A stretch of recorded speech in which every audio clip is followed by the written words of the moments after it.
इस वीडियो में हम जोड़ और घटाव के संबंध इबारती प्रश्न को सॉल्व करेंगे। इबारती प्रश्न मतलब है कि आपको जो प्रश्न दिया रहेगा उसे समझना है कि उसमें जोड़ना है कि घटाना है। ठीक है, तो इस वीडियो में हम उसे समझते हैं। चलिए देखिए, पहला क्वेश्चन दिया हुआ है। एक व्यापारी ने अपने बैंक खाते में पहले वर्ष कुल 13,79,802 रुपए और दूसरे वर्ष में कुल 12,18,625 रुपए जमा किए। ठीक है, बताओ उसने इन दो वर्षों में कुल कितने रुपए जमा किए। अब देखिए प्रश्न में क्या दिया हुआ है कि पहले वर्ष जो है 13,79,802, ठीक, कितना 13,79,802 रुपए जमा किए। ठीक है, और दूसरे वर्ष में 12,18,625 रुपए जमा किए।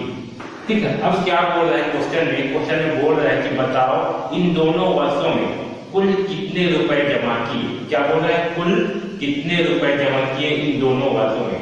तो ध्यान रखना, इस प्रश्न में अगर कुल दिया रहेगा, क्या दिया रहेगा, कुल।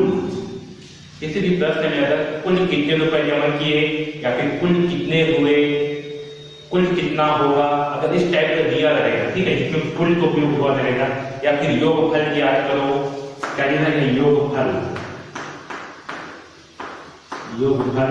याद करो। तो इस प्रकार के प्रश्नों में जो है हमें जोड़ना पड़ेगा। क्या करना पड़ेगा, हमें जोड़ना हो। ठीक है, तो ध्यान रखना, यदि प्रश्न में कुल या योगफल याद करो करके बोला जाएगा, उन प्रश्नों में हमें जोड़ना है। क्या करना है, हमें जो है जोड़ना है। तो चलिए इस क्वेश्चन को जो है सॉल्व करते हैं। इस क्वेश्चन में क्या दिया हुआ है कि पहला वर्ष किसी व्यापारी ने 13,79,802 रुपए जमा किए। ठीक है, 13,79,802 रुपए जमा किए पहला वर्ष में, और दूसरा वर्ष में 12,18,625, कितना, 12,18,625 रुपए जमा किए। तो इन दो वर्षों में व्यापारी ने कुल कितना रुपए जमा किए हमें निकालना है। यहाँ पर क्या बोल रहा है, कुल, तो हमें क्या करना है कि जोड़ना है कि कुल कितना रुपए जमा किए। तो चलिए से जो है जोड़ देते हैं। 5 और 2 कितना होगा, 7, यहाँ लिखते हैं 7। 2 और 0 कितना होगा, तो 2 और 0 होगा 2। ठीक है, 8 और 6 कितना होगा, तो 8 और 6 14, कितना होगा 14। तो 14 का लिखेंगे 4, यहाँ पर आएगा हासिल आया 1, तो 9 और 1 कितना होगा 10। 10 और 8 कितना होगा 18, क्या होगा 18 का 8 लिखेंगे और हासिल आएगा यहाँ पर 1। 7 और 1 कितना होगा 8, 8 और 1 कितना होगा 9, यहाँ लिखेंगे 9। ठीक है, 3 और 2 कितना होगा 5, और 1 और 1 कितना होगा 2। तो आपको कितना आएगा, आपका आएगा 25,98,427 रुपए। तो व्यापारी ने कुल कितना रुपए जमा किए, तो व्यापारी ने जो है कुल 25,98,427 रुपए जमा किए। ठीक है, तो इस प्रकार से प्रश्न भी आपके एग्जाम में पूछे जा सकते हैं। ठीक है, तो इसे जो है ध्यान रखना। चलिए अगला क्वेश्चन को जो है सॉल्व करते हैं। दूसरा क्वेश्चन देखिए, क्वेश्चन नंबर 2 क्या दिया है, 6 अंकों की सबसे बड़ी संख्या और 7 अंकों की सबसे छोटी संख्या का योगफल बताओ। ठीक है, इसमें क्या बोल रहा है, योगफल निकालने बोल रहा है। क्या बोल रहा है, योगफल, यानी कि हमें क्या करना है, जोड़ना है।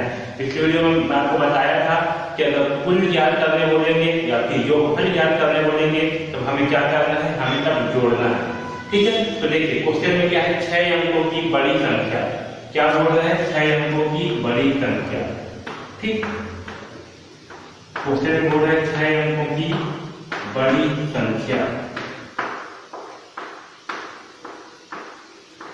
तो बड़ी संख्या निकालने के लिए हम क्या करते हैं, हमें 6 अंकों की बड़ी संख्या निकालना है। ठीक है, तो देखिए जितने भी अंकों की बड़ी संख्या निकालने बोलेगा, अगर 1 अंक की बड़ी संख्या निकालने बोलेगा तो हम क्या करेंगे, एक बार 9 लिखेंगे। अगर 2 अंकों की बड़ी संख्या निकालने बोलेगा तो क्या करेंगे, 2 बार 9 लिखेंगे। अगर 3 अंकों की बड़ी संख्या निकालने बोलेंगे तो क्या करेंगे, 3 बार 9 लिखेंगे। ठीक है, तो यहाँ पर हमें 6 अंकों की बड़ी संख्या निकालने बोल रहा है, यानी कि हम 6 बार 9 लिखेंगे। क्या करेंगे, 6 बार 9 लिखेंगे, 3 4 5 6। ठीक, तो ये जो है होगा आपके 6 अंकों की बड़ी संख्या। इसके बाद फिर क्या बोला है कि अब 7 अंकों की सबसे छोटी संख्या, ये क्या हो गया, ये हो गया आपका 6 अंकों की बड़ी संख्या। अब जो है हमें 7 अंकों की छोटी संख्या निकालना है, 7 अंकों की छोटी संख्या।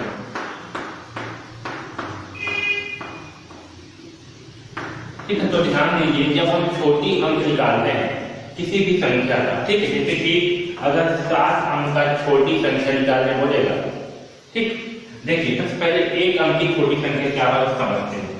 एक अंक की छोटी संख्या, ठीक, तो एक अंक की छोटी संख्या क्या होगा, 1 होगा, क्या होगा 1, ठीक है।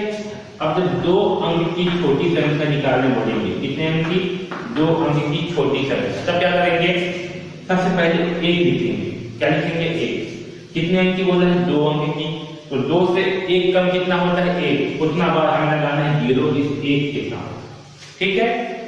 1 अंक की छोटी संख्या कितना है 1, 2 अंक की छोटी संख्या क्या होगा, तो सबसे पहले 1 लिखना है, तो यहाँ पर 2 अंक की छोटी संख्या बोल रहा है, तो 2 अंक से 1 कम, 2 से 1 कम यानी कितना होगा 1, यहाँ पर 0 लगाएंगे, ठीक, ध्यान देना। अगर 3 अंक की छोटी संख्या बोलेगा तब क्या करेंगे, पहले 1 लिखेंगे, और यहाँ कितना अंक बोल रहा है 3 अंक, ठीक है, तो 3 से 1 कम कितना होगा 2, यानी कि इस 1 के साथ 2 0 लगाएंगे, ठीक है।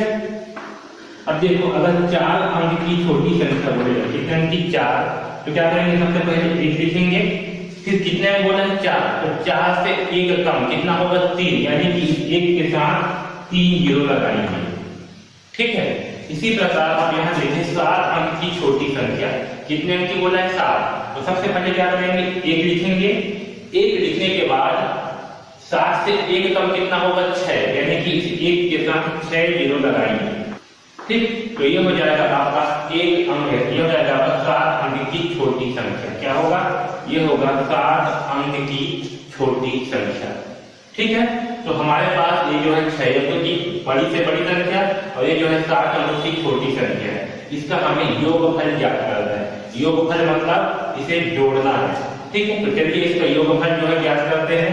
तो 6 अंकों की बड़ी संख्या क्या है, 9,99,999,999, यहाँ लिखते हैं 9,99,999 और 7 अंकों की छोटी संख्या, इसमें जो है आपका 6 0 लगा हुआ है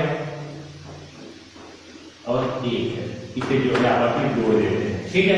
तो 9 और 0 कितना होगा 9, 9 और 0 कितना होगा 9, 9 और 0 कितना होगा जोड़ने पे 9, 9 और 0 कितना होगा 9, 9 और 0 कितना होगा 9, 9 और 0 कितना होगा 9 और ये 1, ठीक।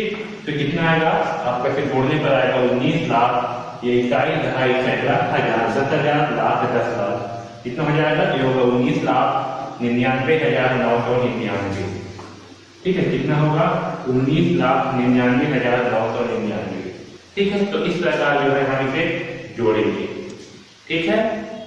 देखिए प्रश्न नंबर 2 दिया हुआ है, 6 अंकों की सबसे बड़ी संख्या और 7 अंकों की सबसे बड़ी संख्या का योगफल ज्ञात करना है। क्या ज्ञात करना है, योगफल। तो याद रखना जब भी प्रश्न में हमें योगफल ज्ञात करने बोलेगा या जोड़ने बोलेगा तो हम क्या करेंगे, हम जो है इसमें जोड़ेंगे, ठीक है। तो इसमें जो है हम 6 अंकों की सबसे बड़ी संख्या और 7 अंकों की सबसे छोटी संख्या को जोड़ेंगे, ठीक। तो चलिए इसे हल करते हैं। देखिए 6 अंकों की सबसे बड़ी संख्या, तो जब हमें बड़ी संख्या निकालना होता है तो क्या करते हैं, जितने भी अंकों की बड़ी संख्या बोला जाता है उतना ही बार क्या करते हैं, हम 9 लिखते हैं। अगर 1 अंक की बड़ी संख्या बोला जाएगा तो क्या करेंगे, 1 बार 9 लिखेंगे। वैसे ही यहाँ पास 6 अंकों की बड़ी संख्या बोल रहा है, कितने अंकों की 6, तो 6 बार क्या करेंगे 9 लिखेंगे। तो ये जो है 6 अंकों की सबसे बड़ी संख्या होगा, ठीक है। ये आपका 9,99,999, ये जो है 6 अंकों की सबसे बड़ी संख्या होगा। 6 बार क्या करेंगे 9 लिखेंगे। अब देखिए क्या दिया है, 7 अंकों की सबसे छोटी संख्या। तो जब भी हमें सबसे छोटी संख्या निकालना होता है हम क्या करते हैं, सबसे पहले 1 लिखते हैं, उसके बाद जितने भी अंकों की छोटी संख्या बोला जाता है उससे 1 कम 0 लिखते हैं। जैसे कि यहाँ पर 7 अंकों की बोला है, तो 7 से एक कम कितना होगा 6, ठीक है। तो इस 1 के आगे 6 जीरो लगा देंगे, ठीक है। क्या लिखेंगे, 1 और 1 के आगे 6 जीरो लगा देंगे, ठीक है। तो ये हो जाएगा 7 अंकों की सबसे छोटी संख्या, ठीक। अब हमें जो है इनका योगफल निकालना है। योगफल मतलब क्या, हमें इनको जो है जोड़ना है। तो चलिए इसका योगफल निकालते हैं, ठीक है। ये हुआ 6 अंकों की सबसे बड़ी संख्या। अब जो है 7 अंकों की सबसे छोटी संख्या लिखेंगे, जिसमें इकाई के नीचे इकाई रहेगा, दहाई के नीचे दहाई और सैकड़ा के नीचे सैकड़ा, ठीक है। तो उसके नीचे ही लिखना है। अब देखिए ऊपर में एक अंक क्या है, कम पड़ रहा है, तो यहाँ पर जो है सामने में जीरो लगा सकते हो। तो 9 और जीरो कितना आएगा जोड़ने पर, 9 आएगा, ठीक। 9 और जीरो को जोड़ने पे कितना आएगा, 9 आएगा।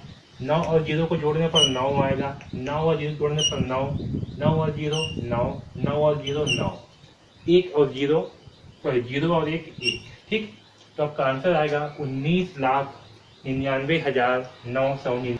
तो 6 अंकों की सबसे बड़ी संख्या और 7 अंकों की सबसे बड़ी संख्या का योगफल कितना आएगा, इसका योगफल आएगा 19,99,999, ठीक है। इस प्रकार से जो है इसे हल करेंगे।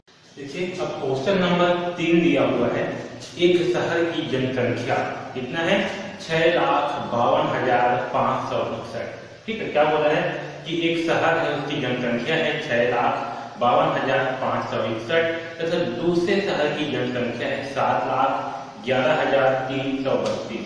तो बताओ दोनों शहर की कुल जनसंख्या कितनी है, यानी कि हमें जो है दोनों शहर की मिलाकर के कुल जनसंख्या कितनी है तो हमें ज्ञात करनी है, ठीक है। पहली शहर की जनसंख्या कितनी है, 6,52,561, ठीक। दूसरी शहर की जनसंख्या कितनी है, 7,11,332, ठीक। इसकी हमें कुल जनसंख्या ज्ञात करनी है। कुल कुल मतलब क्या करना है कि हमें जोड़ना है, कुल जनसंख्या यानी कि क्या करना है, हमें जोड़ना है, तब हमें शहर की कुल जनसंख्या जो है ज्ञात होगा। तो चलिए कि जोड़ते हैं, 1 और 2 कितना होगा 3, 6 और 3 कितना होगा 9, 5 और 3 कितना होगा 8, 2 और 1 कितना होगा 3, 5 और 1 कितना होगा 6, 6 और 7 कितना होगा 6, 6 12 होता है, 12 और 1 13, ये हो जाएगा 13,63,893। तो इस प्रकार के प्रश्नों में जिसमें कुल दिया होगा या योगफल दिया होगा उसे ज्ञात करने के लिए जो है हमें जोड़ना पड़ेगा, ठीक है। तो ध्यान रखना, ये जिस प्रश्न में कुल दिया रहेगा कुल उसे हमें जोड़ना है, ठीक है। देखिए प्रश्न क्रमांक 4 दिया हुआ है, उसको जो है हल करेंगे, ठीक है। देखिए प्रश्न में क्या दिया है, एक राज्य की प्राथमिक शालाओं में बच्चों की संख्या है 4,32,795। पूर्व माध्यमिक शालाओं में बच्चों की संख्या है 2,99,890 और हाई स्कूल में बच्चों की संख्या है 2,09,372, ठीक है। तो हमें जो है राज्य की शालाओं में कुल बच्चों की संख्या ज्ञात करनी है। क्या करनी है हमें कि राज्य में कुल कितने बच्चे पढ़ाई कर रहे हैं वो जो है हमें ज्ञात करनी है। तो ध्यान दीजिए प्रश्न में क्या है, कुल आया है, तो जिस भी प्रश्न में कुल, योगफल या जोड़ने बोलेगा तो हम क्या करेंगे, हम जो है उसमें जोड़ेंगे, ठीक है। तो हमें जो है यहाँ कुल बच्चों की संख्या निकालना है, तो क्या करेंगे, कुल दिया है मतलब क्या करना है, हमें जोड़ना है, ठीक है। तो चलिए जोड़ करके जो है राज्य में कुल कितने बच्चे पढ़ रहे हैं उसे जो है निकालेंगे। तो चलिए लिखते हैं, ऊपर में कितना है 4,32,795, ठीक है। अब इसके नीचे जो भी संख्या लिखेंगे उसमें इकाई के नीचे इकाई, दहाई के नीचे दहाई, इस प्रकार से लिखेंगे, ठीक है। ध्यान में रखना लिखते समय, ठीक है। संख्या के नीचे में ही संख्या होना चाहिए, इससे आप लोगों को जोड़ने में किसी भी प्रकार का दिक्कत नहीं होगा, ठीक। अब इसे जो है जोड़ देते हैं। देखिए 5 और 0 कितना आएगा 5, 5 और 2 तो 5 और 2 होगा 7, कितना आएगा 7, ठीक। यहाँ लिखेंगे 7। 9 और 9 कितना आएगा, तो 9 और 9 होता है 18, 18 और 7 कितना आएगा, तो 18 के बाद 7 जोड़ेंगे, 19, 20, 21, 22, 23, 24, 25, कितना आएगा 25। ठीक है, 25 आएगा। तो 25 में से 5 को यहाँ लिखेंगे और हासिल 2 को यहाँ देंगे। ठीक है, अगले संख्या को देंगे। 7 और 2 कितना होगा, ये हासिल को भी जोड़ते हैं। तो 7 और 2 9, 9 और 8 होगा 17। ठीक है, 17 और 3 होगा 20। कितना होगा 20। तो 20 आएगा। तो 20 का भी शून्य को यहाँ लिखेंगे और 2 को हासिल उसको देंगे अगली संख्या को। ठीक है, अब देखिए 2 और 2 कितना होंगे 4, 4 और 5 कितना होंगे 9, सॉरी 2 और 2 4, 4 और 9 कितना होंगे 13। ठीक है, 13 और 9 कितना होगा, तो 13 और 9 होता है 22। कितना होता है 22। ठीक है, 22 आएगा। तो 22 को क्या करेंगे, 22 का 2 को यहाँ लिखेंगे नीचे में और 2 को इसको हासिल दे देंगे। ठीक है, 3 और 2 होगा 5, 5 और 9 होगा 14। कितना होगा 14। तो 14 का भी 4 को यहाँ लिखेंगे और 1 को इसे हासिल देंगे। तो 1 और 4 होगा 5, 5 और 2 होगा 7, 7 और 2 होगा 9। तो उस राज्य में कुल कितने विद्यार्थी पढ़ाई कर रहे हैं, तो उस राज्य में 9,42,057 विद्यार्थी पढ़ाई करते हैं। ठीक है, कुल कितने विद्यार्थी, तो कुल जो है 9,42,057 विद्यार्थी। आपको भी इसी प्रकार से जो है हल करना है। सबसे पहले ऊपर में लिखना है कि प्राथमिक शालाओं में बच्चों की संख्या, फिर पूर्व माध्यमिक शालाओं में बच्चों की संख्या, हाई स्कूल में बच्चों की संख्या। तो यहाँ भी लिखना है राज्य की शालाओं में कुल बच्चों की संख्या। ठीक है, उसके बाद जो है आपको जोड़ना है और इस प्रकार से लिखना है। ठीक है, एग्जाम में इस प्रकार से हल करना है। देखिए प्रश्न क्रमांक 5 दिया हुआ है। एक शहर में महिलाओं और पुरुषों की कुल संख्या 4,53,572 है। ठीक है, जिनमें से पुरुषों की संख्या है 2,25,780। ठीक है, तो महिलाओं की संख्या हमें ज्ञात करनी है। ठीक है, हमें क्या दिया हुआ है, महिलाओं और पुरुषों की कुल संख्या, और महिलाओं और पुरुषों में से हमें पुरुषों की संख्या दिया हुआ है। ठीक है, और हमें जो है महिलाओं की संख्या ज्ञात करनी है। तो ध्यान रखना, जिस भी प्रश्न में हमें कुल जनसंख्या दिया हो, ठीक है, क्या दिया हो, कुल जनसंख्या दिया हो, और महिलाओं और पुरुषों दोनों में से किसी एक की मान भी दिया हो। ठीक है, तो हम क्या करेंगे, दूसरी का मान निकालने के लिए हम कुल में से जो मान दिया हुआ है उसे घटा देंगे। क्या करेंगे, कुल में से जो मान दिया है उसे घटा देंगे। ठीक है, तो हमें जो है महिलाओं और पुरुषों की कुल संख्या दिया हुआ है, तो कुल में से क्या करेंगे, जो पुरुषों की संख्या है उसे घटा देंगे, तो हमें जो है महिलाओं की संख्या प्राप्त होगी। ठीक है, तो चलिए इसे हल करते हैं। कुल कितना दिया हुआ है, 4,53,572। ठीक है, और पुरुषों की संख्या कितना है, 2,25,780। तो इसमें भी ध्यान रखना है, जब इसको लिखेंगे तब इकाई के नीचे इकाई होना चाहिए, जो संख्या है उसके नीचे संख्या होना चाहिए। ठीक है, चलिए इसे घटाते हैं। तो 2 में से 0 घटाएंगे तो कितना आएगा, 2 आएगा। अब देखिए 7 में से 8 जो है नहीं घटेगा, तो क्या करेंगे, यहाँ से एक हासिल लेंगे। जब हासिल लेंगे तो ये हो जाएगा 17 और 5 हो जाएगा 4। तो 17 में से 8 घटाएंगे तो कितना बचेगा, तो देखिए 8 के बाद से गिनना शुरू करेंगे। तो 8 के बाद से गिनना शुरू करेंगे 17 तक। 8 के बाद 9, 10, 11, 12, 13, 14, 15, 16, 17, कितना आएगा 9। ठीक, तो यहाँ पर आप लिखेंगे 9। अब 4 में से 7 घटाएंगे, तो 4 में से 7 जो है नहीं घटेगा, क्योंकि 4 जो है छोटा है 7 से। तो जब 4 छोटा है 7 से, तो क्या करेंगे, 3 से एक हासिल लेंगे। तो 3 से जब एक हासिल लेंगे तो 4 हो जाएगा 14 और 3 जो है ये हो जाएगा 2। ठीक है, अब 14 में से 7 घटाएंगे तो कितना बचेगा, तो 7 के बाद से गिनना शुरू करेंगे 14 तक। 7 के बाद आएगा 8, 9, 10, 11, 12, 13, 14, कितना आएगा 7। यहाँ लिखेंगे 7। ठीक है, अब 2 क्या है, 5 से छोटी संख्या है, तो 2 से जो है 5 फिर से नहीं घटेगा, तो 5 से जो है एक हासिल लेंगे।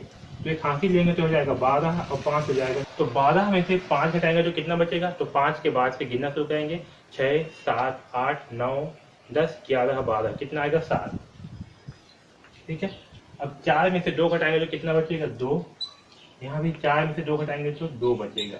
तो 2,27,792 ये जो है महिलाओं की संख्या होगा। क्या होगा, महिलाओं की संख्या।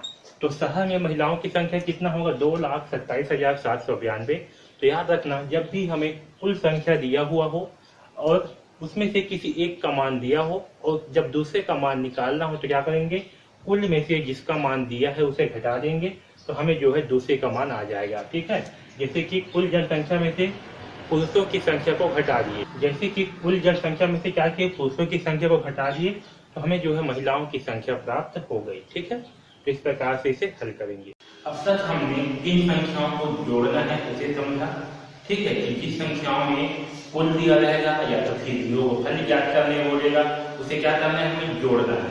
अब समझते हैं कि हमें घटाना करना है, किस प्रकार के प्रश्नों में हमें घटाना है। ठीक है, तो समझिए, देखिए अगर हमें दो संख्याओं का योगफल जो है प्रश्न में दिया हुआ है, क्या दिया है, दो संख्याओं का योगफल। ठीक, और हमें इसके बाद किसी एक संख्या का मान दिया हुआ है और दूसरी संख्या जब निकालने बोलेगा। ठीक, क्या दिया है, पहले दिया हुआ है दो संख्याओं का योगफल और साथ में एक संख्या का मान भी दिया हुआ है। ठीक है, इसके साथ में क्या दिया हुआ है, एक संख्या का मान भी दिया हुआ है। ठीक, और हमें दूसरी संख्या को निकालने बोलेगा। कुल मिलाकर के कितनी संख्या है, दो, दोनों संख्याओं का योगफल दिया है, उसमें से एक संख्या का हमें मान दिया हुआ है और दूसरी संख्या हमें निकालने बोला है। इस स्थिति में हम जो योगफल है उसमें से पहली संख्या को घटाएंगे। ठीक है, तो इस प्रकार के प्रश्नों में जो है हमें घटाना पड़ता है।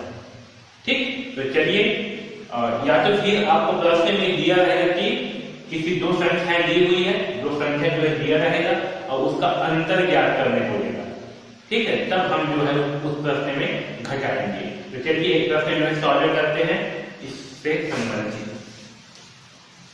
देखिए प्रश्न में क्या दिया हुआ है, प्रश्न में दिया है दो संख्याओं का योगफल 2,30,560 है। कितना है, 2,30,560 है। उसमें से एक संख्या 92,640 है, तो दूसरी संख्या क्या होगी। ठीक है, देखिए क्वेश्चन में क्या दिया हुआ है, दो संख्याओं का योगफल। ठीक, दो संख्याओं का योगफल।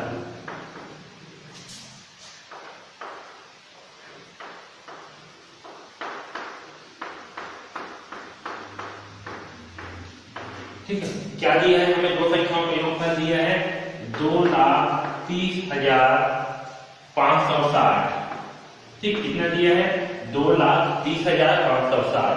अब देखिए इसमें से एक संख्या, इसमें से हमें एक संख्या दिया हुआ है, वो कितना है, 92,640। ठीक है, इन दो संख्या में से दो संख्याओं का योगफल कितना दिया है, 2,30,556। इसमें से एक संख्या का मान जो है हमें दिया हुआ है 92,640। तो हमें जो है दूसरी संख्या का मान ज्ञात करना है। जब इस प्रकार के प्रश्न हो तो क्या करेंगे, जो योगफल है उसमें से जो भी संख्या का मान दिया है इसे घटा देंगे, तो हमें दूसरी संख्या का मान निकल करके आ जाएगा। तो चलिए घटाते हैं, इसमें क्या घटाएंगे, इसमें घटाएंगे 92,640। चलिए इसे घटाते हैं, जीरो में से जीरो घटाएंगे तो क्या आएगा, जीरो ही आएगा। 6 में से 4 घटाएंगे तो क्या बचेगा, 2 बचेगा। ठीक है, 5 में से 6 घटेगा, नहीं घटेगा, तो क्या करेंगे, यहाँ पे एक हासिल लेंगे, क्योंकि यहाँ पास क्या है, जीरो है, तो हासिल 3 से लेगा, 3 से जो है जीरो हासिल लेगा, तो ये हो जाएगा 10, और 10 से ये 5 हासिल लेगा, तो ये हो जाएगा 15, और ये हो जाएगा 9। ठीक है, अब देखिए हो गया 15, तो 15 में से 6 घटाएंगे तो कितना बचेगा, 9। कितना बचेगा, 9। ठीक है, 15 में से 6 घटाएंगे तो कितना बचेगा, 9। घटा रहे देखिए। ठीक, अब ये कितना है, ये जो है 9 हो गया, क्योंकि यहाँ से हासिल दिया तो पहले क्या हुआ था, 10। ठीक, पहले क्या हो गया था, ये 10 हुआ था, ये जीरो है, हासिल जैसे कितना हो गया, 10। अब 10 जो है 5 के एक हासिल दिया, तो ये कितना हो गया, ये हो गया 9। तो 9 में से 2 घटाएंगे तो कितना बचेगा, 9 में से 2 घटाएंगे तो बचेगा 7। ठीक है, ये हो गया आपका 2। ठीक है, 3 जो है इसको एक हासिल दिया तो कितना हो गया, 2। ठीक, ये 3 जो है कितना हो गया, 2। तो 2 में से 9 तो घटेगा नहीं, तो क्या करेंगे, यहाँ पे फिर एक हासिल लेंगे, क्या लेंगे, हासिल। तो इसे हासिल देकर कितना हो जाएगा, ये हो जाएगा 12। अब 12 में से 9 घटाएंगे तो कितना बचेगा, 9 के बाद 10, 11, 12, कितना बचेगा, 3। यहाँ लिखते हैं 3, और 2 कितना हो गया, 2 हो गया 1। यानी कि आपका आंसर आएगा इकाई, दहाई, सैकड़ा, हजार, 10,000, लाख, 1,33,920। तो आपका दूसरी संख्या क्या होगा, तो दूसरी संख्या होगा 1,33,920। ठीक है, तो इस तरह से जो है इस प्रकार के प्रश्नों को बनाना है। ठीक, जब दो संख्याओं का योगफल दिया है और उसमें से एक संख्या दिया हुआ है और दूसरी संख्या जब ज्ञात करने बोलेगा तो योगफल में से इस संख्या को घटा देंगे तो हमारा दूसरी संख्या का मान निकल करके आ जाएगा। ठीक है, तो इस प्रकार जो है बनाना है।